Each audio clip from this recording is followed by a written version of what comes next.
Sex with Emily is looking for a new senior podcast producer. We are sorry to say goodbye to Erica, but she is leaving to pursue her music career, and I know she's going to have much success. We are looking for a senior producer right now that can start and help us with content production. You have technical expertise, you know how to manage a team, you can collaborate, and you have experience working in production with audio or podcasting and video. And you're also familiar with the content because you're listening to the show. Send your cover letter and resume to jobs@sexwithemily.com. We'd love to have you join our growing team, and we have a good time over here. Thank you.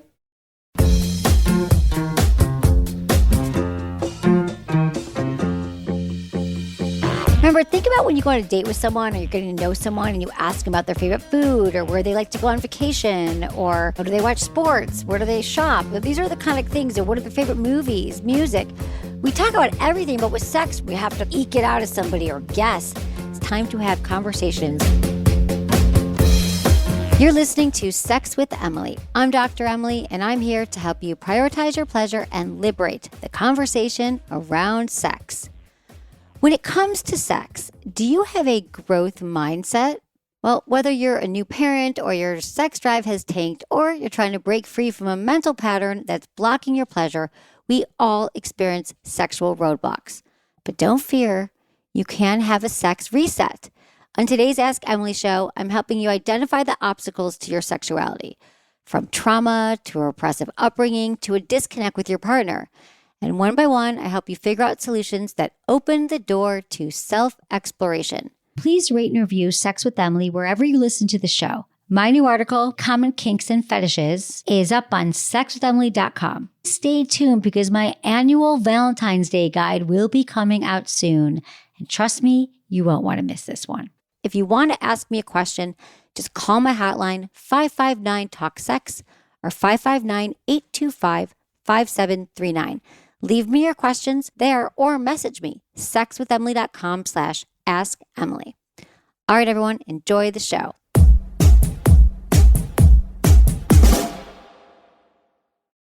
By now, you've probably heard my magic wand story. It's a brand that's been part of my personal journey for more than 20 years.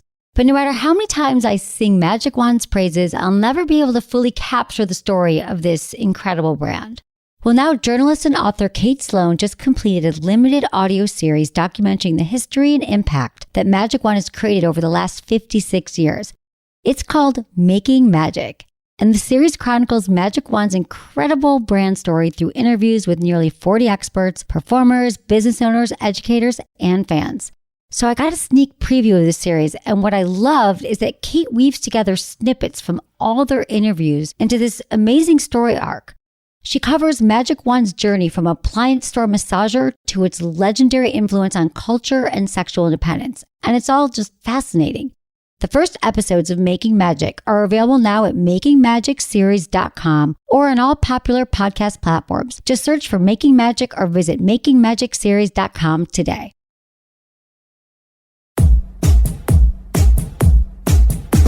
We've got Katie, 33, in New Jersey. Hey, Katie. So tell me what's going on. Absolutely. So I'll give you a little background. 33, divorced, 2 little kids under the age of 10. I feel like I just succumbed to the fact that sex was supposed to just be unenjoyable. I was with someone for 10 years, was never really able to achieve orgasm internally, always had to be like a manual external thing. And as I've now begun dating and seeing that there's so much more out there, I want more for myself. And I've come to this conclusion that every time I'm engaged with someone sexually, I'm like spectatoring. I'm like seeing it outside looking in. I'm not present. I'm worried about if they're enjoying it, what it looks like, will I orgasm? It's just, I'm so distracted. And I'm like, what do I do now? Like, I'm in my prime. This shouldn't be the way it is. Yeah. Spectatoring is that process of just being in your head. You're like looking at the sex act outside of yourself. You're focusing on it from another, perspective, what's happening and what could go wrong, rather than being in your body and focus on your sensations. Your brain is the most powerful sex organ, right? So if your thoughts are is it going to happen? And what am I doing? And you have all these fears. That is going to impact your ability to be present and to have the best sex that you deserve. So I love that you're on this journey right now. And it sounds like you didn't have that before. And so the first thing is, do you ever do any masturbation or any self pleasure on your own? Is like understanding your own body and what feels good? It's like sad at my age. The only kind of masturbation that I've engaged in is like just quick, fast, clitoral. Like when I was young, I have two little kids. It's get it done. And I was talking to my girlfriends and they were like, Katie, like you don't do anything internally. Like you don't try and find your G spot. And I'm like, no, I don't. And it's like a whole new thing for me where I'm like, oh my God, could this feel good? This is a practice. The majority of women are like you, I would say, haven't done the exploring. We still have sex the same way we did the first time we had sex. We still orgasm the same way. So just look at this as a period of exploration. And so I know you have two little kids, but if there's ever time that you could take a bath, close the door, focusing on mindfulness practice where you're slowing down your thoughts and you're trying to quiet those distracting thoughts and you're focusing on what am I feeling in the moment. So you move your hands over different body parts and you're like, what does my fingers feel like on my elbow? And what feels good to my touch? And you slow everything down. And you're going to still have the thoughts and you're going to still say you're going to be rushing, trying to get towards orgasm because that's our practice. But the minute you can try to just, even if it takes you dozens of times, go back to the moment. What am I feeling? Because I think this is the process of you learning your body right now. You're a 33-year-old woman, so you have your whole life ahead of you, and you are so ahead of the game. I mean, I hear from women a lot older who haven't even thought about this stuff. So you've been busy. You're in a marriage that didn't serve you. You've had two kids. Yeah. And let's just say that today is the start of a new journey for you, where you are starting to unpack and explore what feels good to you. So then when you're with a partner, you can start to explain those things and you can start to understand your body. That's how you get out of spectatoring, but it is a practice. I don't have a quick fix for you. It could be stuff about how you feel about your body. Maybe you're worried you're not performing, you're not having an orgasm. Maybe you're thinking about something that happened earlier in the day. There's so many things that go into it. You're right. It's such a combo. I'm just not here. Whether it's me thinking about the person that he was with before and how much better it probably was with them because they could orgasm, or whether it's, oh my God, I didn't pack lunches for tomorrow. Right. I'm a bad mom, or it could be anything. And it's so intrusive. So that's it. It seems like it should be the easiest thing in the world because no one else can tell me what I'm feeling. Only I know what it feels like to have this finger on my body right now, but we can't do it because we're so in our heads. Don't get me wrong. I stress, I worry. I think I'm not getting there fast enough. I do all the things that everyone else does. Okay. We all do it to varying degrees. You're never just, you don't have any of that. It gets a lot easier over time. So there's nothing wrong with you. You're not broken. It is a little expected. Yeah, you're not at all. Go to a toy store, buy some toys that make you feel good. Practice. You could get like a insertion vibe, the Nova, which is a great one by WeVibe. And it's like a rabbit vibrator, but it has like a dual stimulation model to it. So you can practice internal stimulation, external, just because, sex begets sex. And the more you get into your body and you start realizing what feels good to you, you'll have more pleasure, and then you'll be able to describe that to a partner as well. So we just got to get to know who you are right now without this past relationship, Katie, and just landing at this body at 33 years old. What do you want? And you get to explore. Oh, I love it. And honestly, you telling me like this is your time for exploration, it takes the pressure off. It doesn't mean I'm wrong that I haven't figured it out yet. It's just, okay, now is the time. Because I'm aware now. So thank you. Yes, you're ahead of it. So many women never even get there. You're way ahead of it. No, you're great. Today's the first day of the rest of your pleasurable life. Love it. Love it. Okay. Thank you. Thank you so much for calling. I appreciate you. Absolutely. Love you. I'll talk to you. Love Good you night. too. Bye. Thanks, Katie. All right, guys. Your brain is the largest sex organ, and in mindfulness practice will be something that will serve you in every area of your life. You can learn how to diffuse anger, to focus better. You'll learn how to, most importantly, welcome more pleasure into your life. If your body's worrying about the past or the future, it cannot be focused in pleasure. And that's what I'm all about. I don't have a quick fix for any of this, but I can tell you what a really healthy mindfulness practice will do, and it will definitely help you have more pleasure. This is from Mark, 24 in Kansas. Hey, Dr. Emily, my fiance and I have recently moved into a house together on our own about 4 months ago. We used to live with my parents together, so you could say our sex life was on the difficult side. Well, now that we've moved out, our sex life is amazing, except she will not perform oral for me, and it's very frustrating considering I've told her that it makes me feel like she wants me when she doesn't. What can I do to get her to do it more? She also hardly lets me perform oral on her, and it's frustrating, and I don't know what to do.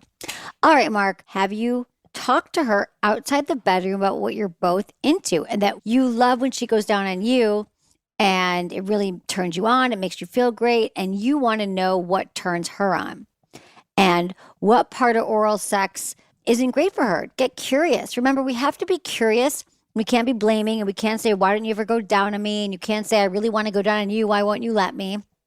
The second we have those kind of conversations with our partners, they're just gonna clam up and puts them on the defensive. So just saying, this is something that I really fantasize about. I'd love to turn you on. What turns you on? These are the conversations. You're 24 years old and you just moved in together. So I think outside the bedroom, use my timing, tone, and turf. Do it at the right time. Your tone is light and curious. Hey, now that we're living together, I'd love to find out how we can be the most sexiest, romantic, best lovers to each other. What does that look like for you? For months, we were in your parents' home, but now we get to be in our house together. And this is what I fantasize about, this kind of sex and going down on you. And what do you fantasize about? So it just sounds like you need to have some more open conversations about what feels good to her, what feels good to you. And it sounds like there hasn't been a time or a space for that. And I see that you're frustrated because you said she won't perform, but I've told her. But remember, sometimes just telling our partners what we want, we're not going to get it. And I don't think she's trying to hold back and be an asshole to you. Listen, this is why people don't give oral. They either are worried they're not doing a good job. They have some fear around it because they had a bad experience once or someone told them that it was not clean or not safe or something like that. So I would find out and say, listen, I love oral. I love giving and receiving. But tell me more about, like, how do you feel about oral? What's been your experience with it? What do you like about it? What don't you like about it? What are your favorite things about sex?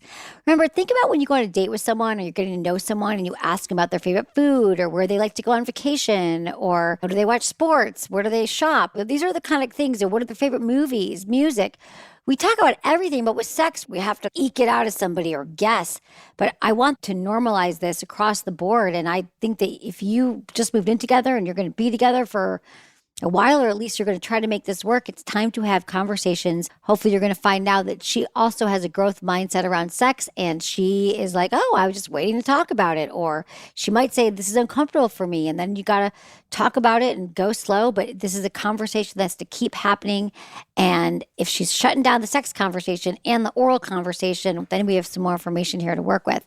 But all of you, I want to make sure that you are with partners that are willing to talk about sex and have a growth mindset around sex. That is important. If you're listening to this show, I guarantee you that's what you want.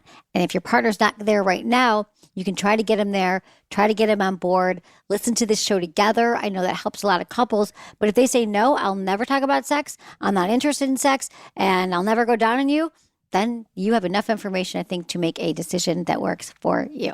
All right. Thanks, Mark. This is from Monica. Hey, Dr. Emily, thanks for taking the time to read my email. I'm writing you from a desperate place. I am lost with what to do. My husband and I have been married for 5 years and together for 10. We love each other very much, but are unhappy. My husband's unhappy with many areas of his life, mainly his job, and he brings those stresses home. I'm a stay-at-home mom of our 2 beautiful boys, 3 years old and now 1 year old. As much as I adore them, I've been quite anxious and quite honestly depressed staying at home. I've lost myself. All this being said, my sex drive is lacking, and quite the contrary, my husband's escape from his stress is sex. Don't get me wrong, I enjoy sex a lot when I'm in the mood. It's wonderful. I love giving him oral, and he also wants to satisfy me by going down on me, but the problem is I don't enjoy it. I can't even physically or mentally relax. He gets frustrated, and last night he said, I'm tired of this. I understood that he wants to do everything in the bedroom and that he feels that I'm being selfish for not letting him do what he likes, but he doesn't understand I don't like it. I've tried receiving oral, and every time I tense so bad, I almost choke him with my legs. I appreciate any advice you have. Thanks so much for everything you do. You're amazing. All right, listen here. Monica, you've 2 small boys at home. A lot of us have been inside the same four walls with our partners the last year and a half, even more so. It's been a challenge. It's been a challenge for everyone. But you're also a new mom, and libidos and new moms are not always what they once were. It will come back. But let me just tell you here that that's okay. And I feel like it would be a great time for you to have a conversation with your husband about the reality of what you're feeling right now outside the bedroom. Have this conversation. And if you're not interested in him going down on you, what does turn you on? What does arouse you? What feels good to you? It could have been before kids, but can you think about a time when you really got in the mood? What was happening? Did you guys get dinner? Did you get a babysitter? Do you guys ever get anyone to watch the kids right now? Have you been prioritizing your pleasure? Have you been prioritizing date night? Have you guys had time away? Have you had time to not feel like a mom and time to feel like yourself again? Are you doing any of the things that make you feel embodied, in your body? Are you taking time for yourself and understanding your own sexuality? It sounds like this has become very transactional in a way, like you're going down on him and then he's trying to go down on you and you're both really frustrated. And I think that there's a reset that has to happen after you have kids. And a lot of us need this. If things are the same and you keep trying to have the same kind of sex over and over again, it's just not going to feel as satisfying really to anybody. So having a ground zero conversation and saying, all right, let's just maybe even take sex off the table. Let's do some discovery. Let's listen to Emily's podcast together and see, where we can rebuild again. And you both like the foreplay part of it. It sounds like you both want to please each other, but it's not happening in the right ways or in the right order of events. And you said that you've been anxious and depressed. And I wonder if it's because you also have a young child at home. You have a 1-year-old and a 3-year-old. So you've been really busy the last few years. Have you gotten your hormones checked? A lot of the anxiety and depression from new moms comes from the fact that you're told that you should bounce back after 6 weeks and you should be wanting to have sex again right away. And that is not true for the majority of women, but yet a lot of doctors tell them that. So a lot of women I've talked to postpartum are like, oh God, like I was not in the mood for a while. And then I kept trying to overcompensate and then I'm just exhausted. But also you're just exhausted because you have 2 kids at home and you have probably, it doesn't sound like you have a lot of help maybe, or you get to, take care of yourself. And I think that new moms forget to do that all the time. And sex just becomes the problem in the relationship. I would love to invite couples every few years in your relationship. How do we look at our sex life and what could we do better, different? What do we both need now? Because it does change over time. And you've been together for 10 years and now you're new parents together. So I would say, I would love you not to beat yourself up, to prioritize your own mental health. If you really are feeling depressed and anxious, I would love you to see a therapist and get some help for that. Because when we are not mentally well, it's really hard to show up healthy in every other area of our life. It just is really impossible when our brain's telling us to shut down and feel bad about ourselves. So I invite you to prioritize first your mental health, then you can think about your pleasure and think about healthy ways of communicating with your partner. But let's start with you first, all right? Thanks for your email. Let me know how it goes, Monica. We're going to take a quick break, but when we come back, I'm talking to George, who's having a hard time reaching orgasm when he has penetrative sex. But first, I want to tell you about Solaray. If you've read my book, Smart Sex, you know that health is the second pillar of sexual intelligence, and our health impacts our sex life. I take my health very seriously, and I do start every single day by taking supplements. But did you know that the supplements we need change over time? Well, I learned all this from Solaray because they have just launched their most innovative line of products, Her Life Stages. It's the very first of its kind supplement line, offering solutions at every life phase. So Her Life Stages include formulas for PMS and menstrual, perimenopause, menopause, and postmenopause, and libido. And each one is doctor formulated by women for women. As someone who's currently in perimenopause, I found that their perimenopause supplements help with my night sweats and other symptoms. Like literally nothing else has helped, but I take these supplements every day. And their libido supplements also offer powerful support for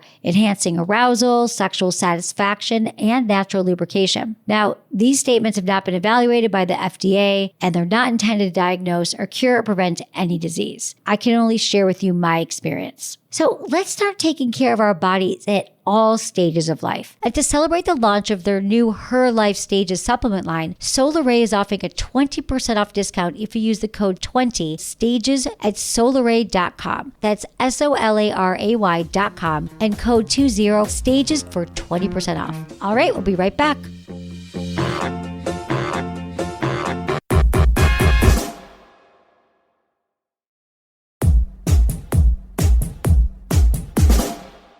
Let's talk to George, 25 in Tennessee. Hey, George, tell me what's going on.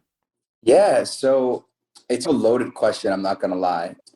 At first, I was going to talk specifically about, I think, what are the symptoms of my issues, which are can sometimes be ED. It can sometimes just not really feeling a sensation. It can sometimes be an hour of sex, but no orgasm. But I think going all the way back to the first time I've had sex, I've always felt the pressures of it. And I grew up in a house of women and always wanted to be the person that was respectful to women. I was not into hookup culture. And so I think when it came to sex, I was very passive. I was never in a household that was not sex positive, but I applied some self shame, I think, to the point now where sex kind of occupies this space of my mind of something that feels unnatural, something that isn't for me. So I can probably count on one hand how many positive sexual experiences I've had. I'm in a long-term relationship. I'm also in a long-distance relationship where I'm trying to take the time that we're apart to work on myself so that when we're together, I can be more improved and have processed some of the insecurities that I may have. And just wondered what your thoughts were for somebody with that type of history on how they can change their sex life for the better.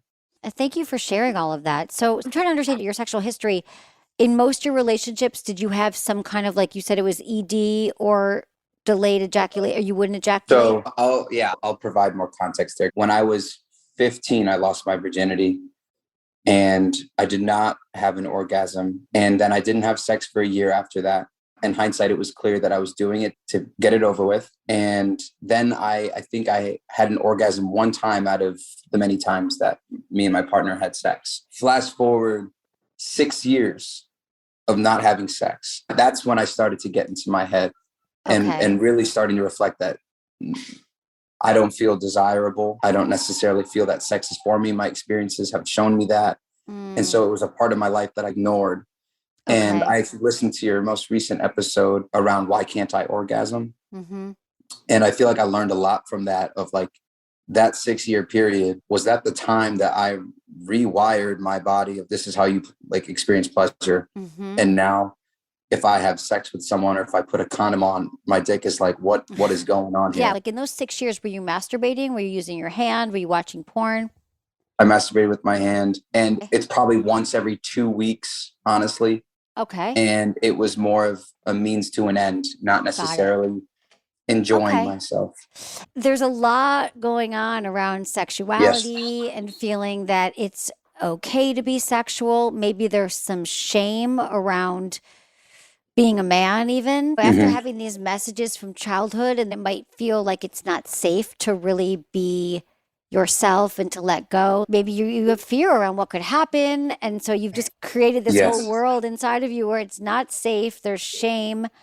And as a result of that, it just has built upon each other to become this whole thing that's And not to the point allowing. where I can't be in the moment and I'm just in my head thinking, now it's, am I going to be hard? Like literally even if I'm by myself and I get like somewhat of an erection, I'm like, can I hold it? Like, So your brain so gets, like you say it all the time, like your brain is your most powerful sex organ, right? So I'm like practicing mindfulness and trying to get grounded.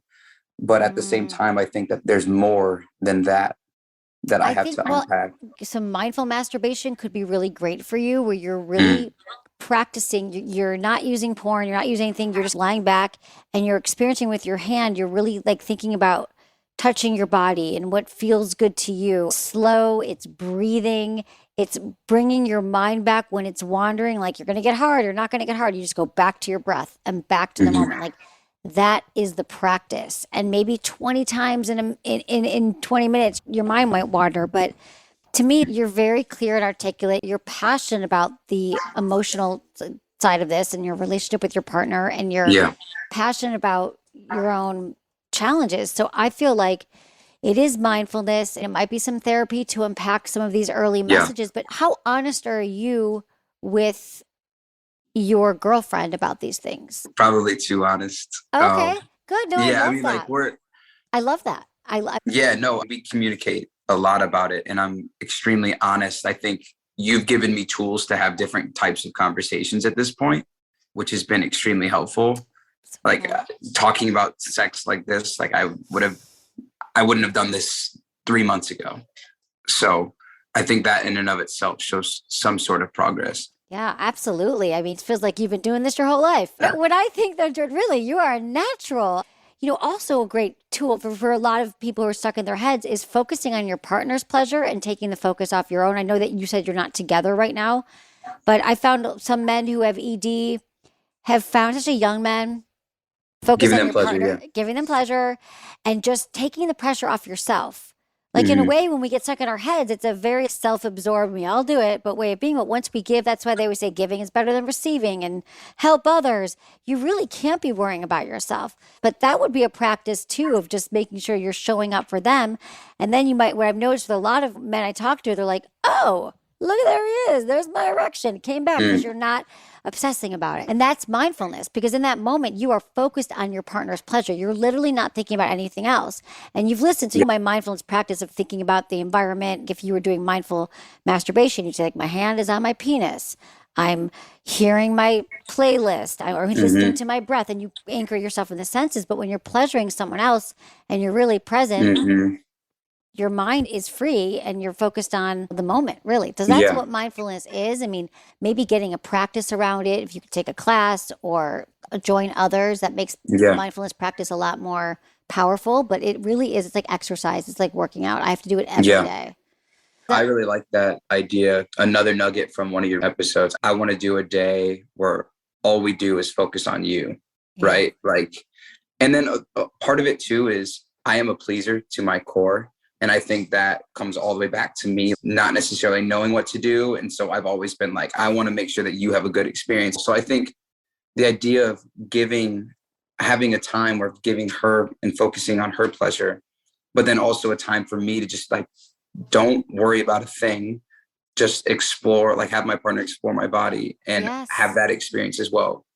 Right, exactly. Flip it. You deserve it as well. And people pleasing is oftentimes a response to an environment where we are using it as a mechanism to make peace, to not get in anyone's way.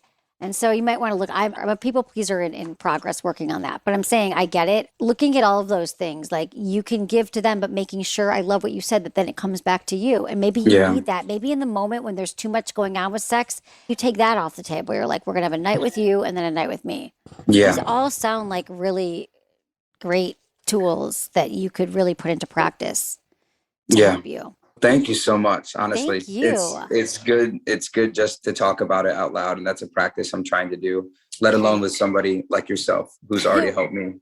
I'm so glad it's been helpful, really. And it's really nice to talk to you. And I'm so glad that this is working. And this is just another step along the journey. I'm glad you're taking it. You're really taking it seriously and calling in and let me know how it goes.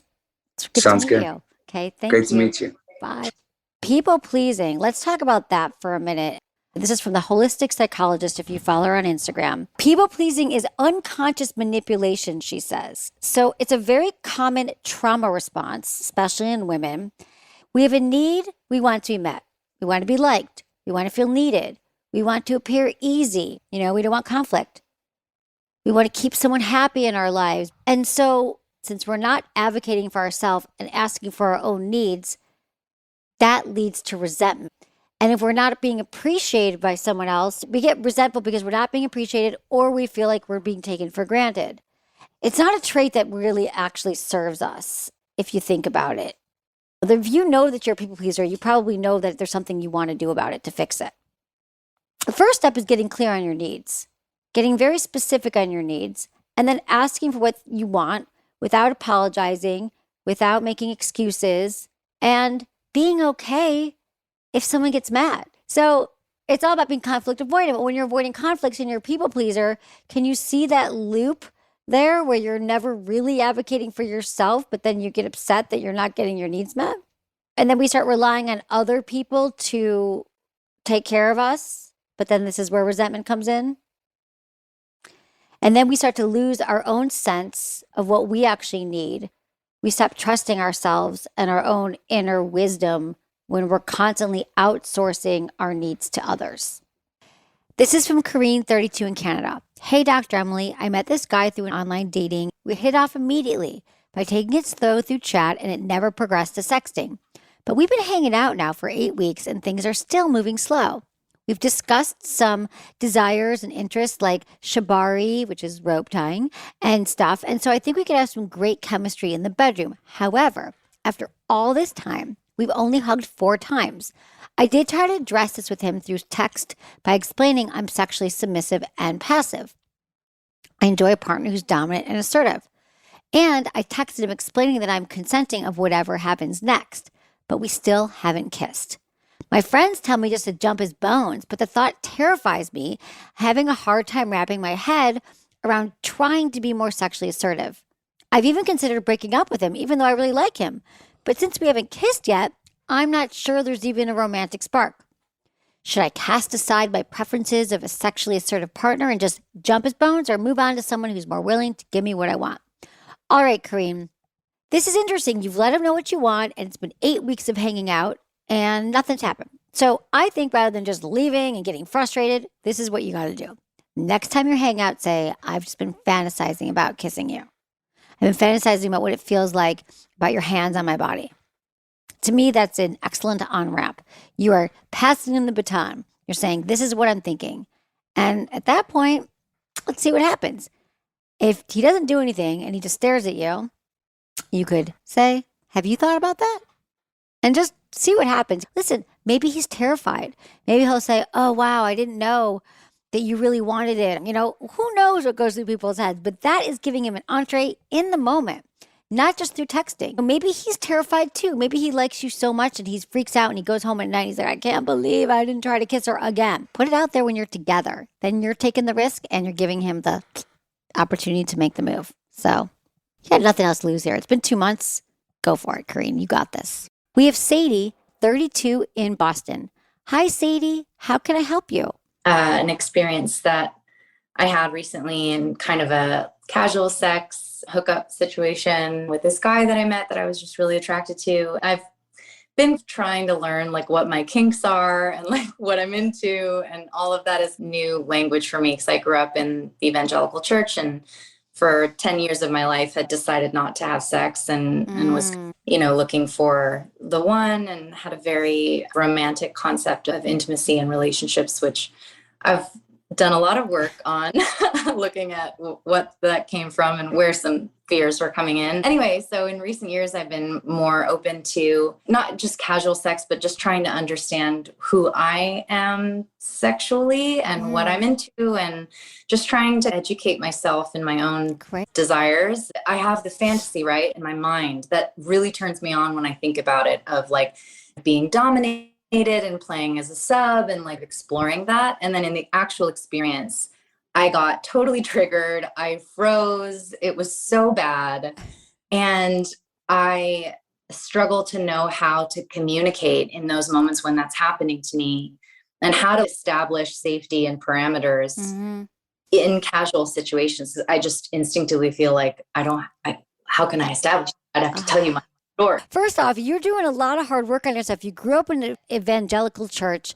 You thought you were finding the one, switching to now I'm going to meet people and just be dominant and have casual sex. I think there's a little in-between area where you got to send yourself a little love and say, okay, I'm going to slow this down, because it's really hard to, even a situation like that where this is just fantasies, no emotions, it's going to be casual. That's really hard to do because you have to be able to let go and feel safe. If you've never met the person, or you've only met them online, or you had a quick connection, it's hard to get all those pieces together. So I think maybe there's a meeting up for a drink first, or coffee, or just another step, but it doesn't mean that they're your forever person either. And maybe there's a little bit of you just experimenting, meeting people, like having a dinner, having a lunch, or a FaceTime chat or a Zoom chat where you're talking these things through. Because it's kind of like the pendulum is, you're like, I'm going to overcorrect it, which is a very common thing that we do. We're like, I don't want to do it the way the church said, so I'm going to do it this way. Yeah, there's probably some truth to that. In this situation, I did find myself going, okay, I probably need to explain to this person that I just got triggered, or like something, but I just didn't. I didn't say anything. It's like I was almost embarrassed that I wasn't this person I was playing that I was. Right. I wanted to be that like sex goddess, like empowered person who just rolled in and was like, yeah, let's do it. That's a journey. Yeah. Yeah. But what part of that woman, who is that woman who rolls in? Why is that attractive to you? The strength and the confidence, as I imagine it, ironically, is a person who's very comfortable communicating boundaries, desires, all of that. And whereas so often I feel really shut down or really afraid to say the thing or to say, actually, no, that's painful, or I didn't like that. Have you been in relationships in the last 4 years with So a lot of like short term. So really Okay. like my longest relationship was like 11 months and it was in college. Okay, Yeah. but so your whole life you grew up in this church and then you decide I'm not going to do it. But you have all these years of hearing this conditioning or not even having the practice of getting to Right. be people and feeling like it's wrong. It'd be so nice if we could just flip a switch and now we know how to be sexual. But I think that there's just a little bit of practice and Yeah. patience. I think you're going to get wherever you want to go because first off, just saying no and being able to walk away from something that is such a big part of how you grew up and your family and maybe your neighbors and your community that's a real act of empowerment and strength right there. And then I think having the rest of your life catch up to that, it's just going to be a practice. But also, have you had any therapy around this, around leaving the church and? A little bit. Okay. I'd still say that there's more work. I think even this recent experience, okay, like I need to be seen. Yeah, exactly. The therapy I talk about a lot on this show is EMDR. Okay. It's eye movement desensitization. It's helped me with trauma I had. And it helps you kind of rewire your brain around certain things where you get charged. And so finding a therapist, I know it sounds hokey, but it works. And it's a very like proven therapy. And I think it's emdria.org, EMDRIA.org, because in a sense, it probably is a little bit of traumatic to be like told one thing, believing one thing, and then leaving your community and your family. And it's just, it's My dizzy. education on this is like solely in my hands, and I'm working against a lot of really deeply held and personally deeply held. I was never uncomfortable around sexuality. I'd had sex with my boyfriend when I was 17, 18, and we had an amazing relationship. And I didn't ever feel any kind of shame or guilt about that. I wasn't, at least consciously, I wasn't beating myself up over that. And I remember many years talking to friends who were having mad anxiety about having sex with their boyfriends. And I was like, I'd much rather you be having sex with your boyfriend and being healthy than being this kind of anxious and depressed, thinking that something wrong. So I've always sensed that there was something off, Okay. but I think allowed myself to really personally explore. But I think, especially when I first started, it felt like there was like an abyss beneath my feet kind of floating. It was like my worldview and everything that I was told, that life and the world, and these are the things that work out, and this is what you need to do. And to kind of, that was a lie. That is so tough. And how are you with your own experience, like orgasm and touch and masturbation? Is that stuff that you've? Yeah, that's all so good for me. Good. I used to have a lot of shame about masturbation. I think I actually didn't have a fantasy life at all because I just had not let myself go there. And so I think that is why I'm like, oh, cool, let's like see what I'm into. And I think, maybe taking and you might still, maybe that person walked in and they did something that you were like, I was really excited for this, but the way they looked or they did something, sometimes that happens to me too. I'm all excited to see my partner. I'm like, oh, that was annoying. And then you get out of the mood, right? It wasn't just you. Maybe, yes, you got weird about something, but there could be so many things that it could have gone wrong in that moment that you just changed your mind or it was fear. We just don't know. So I feel like you're doing all the right things. So keep a journal about it. And I think, again, no matter what, even if it's casual, having someone that you feel safe with, that you can settle into the roles of this is what we're going to play with and this is what we're going to do, it is helpful. So maybe this person just wasn't it either. So my advice is to keep just doing your work and communicating and even calling in right now. This is so honest and open, and just the practice of talking about it is helpful, I think, for everyone. I was nervous. You did great. But this was really cool. I was like, oh, okay, we'll talk about it. Well, I'm here. I hope this is helpful because I know this is going to help a lot of people too. Thank you for calling in. I really appreciate it. All right, of course. Keep going. Thank you. Bye. You guys, I'm a huge fan of therapy for all situations, and especially ones like this where you upended your entire life and chose a different path, and realizing that we are lovable, realizing that we are enough, and finding like-minded people and community to help us do the work along the way.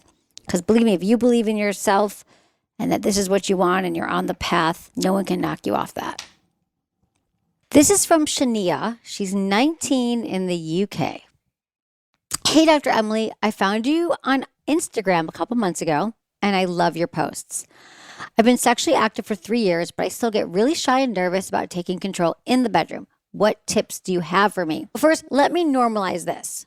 Everyone gets nervous about taking control in the bedroom, especially if we never had to do it before. Everything that's new to us, whether it's in the bedroom or in the boardroom or in the classroom, it's going to make us nervous to take control of any situation. You've only been sexually active for 3 years. How would you even know how to take control? So I would say first, how do you feel sexually in the bedroom? Besides taking control, are you able to be with somebody and ask for your needs to get met? Do you know what pleasure feels like in your body? How comfortable are you advocating for yourself in the bedroom? And are you with partners that you feel safe with and that you trust? Because if it's like a one-night stand or someone you just met, that might be uncomfortable as well.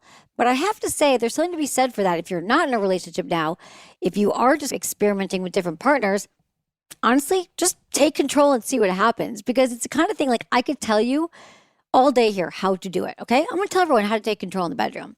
You go in there and you're like, what do I want to do in this moment? You're going to be in your body. You're going to think about what I want, what would feel good. And you're going to stop your negative thoughts or saying, don't do that. That's awkward. If I start to grab this person and pull them on top of me, or I climb on top of them, that's going to be weird. You don't even think about that. You just do what you want to do in the moment and see how that feels. And what helps with that is having a practice of meditation and figuring out how to stop those negative thoughts or telling you not to do things. I mean, the only way you get confident is by actually feeling really uncomfortable, is by taking risks and failing and feeling really awkward and weird and maybe feeling like you did something wrong in the bedroom. And like all these things are what's going to help you. And I could walk you through it, but just, I would say, either risk it with somebody that you don't know or you do know, or whoever you're sleeping with, and see how it feels to take control. But what does it look like for you? Because taking control also could just mean you're like, hey, dude, it's time for my orgasm. I need you to please me right now. Or maybe you're thinking about taking control. You're the one who's directing the script in the bedroom. You're like, okay, now I'm going to get on top of you and ride you for an hour while I have my orgasm.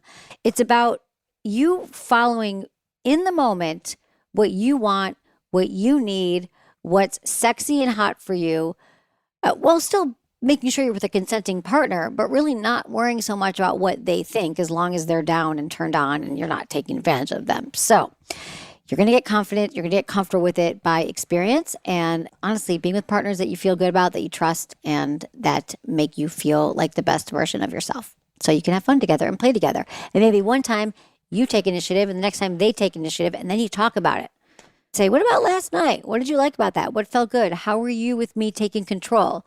You were taking control. Yeah, that time I crawled on top of you and I put my legs in the position that felt good to me. That felt like control. Take risks, everyone. Take calculating risks, meaning don't be reckless. Don't just go off and get wasted and go have sex with someone. You're going to learn anything by taking risks in the bedroom and doing you before you do someone else. That's it for today's episode. See you on Friday. Thanks for listening to Sex with Emily. Be sure to like, subscribe, and give us a review wherever you listen to the podcast, and share this with a friend or partner. You can find me on YouTube, Instagram, Facebook, and Twitter at Sex with Emily. Oh, I've been told I give really good email. So sign up at sexwithemily.com. And while you're there, check out my free guides and articles for more ways to prioritize your pleasure. If you'd like to ask me about your sex life, dating, or relationships, call my hotline, 559-TALK-SEX. That's 559-825-5739. Or go to sexwithemily.com/askemily. Was it good for you? Email me, feedback@sexwithemily.com.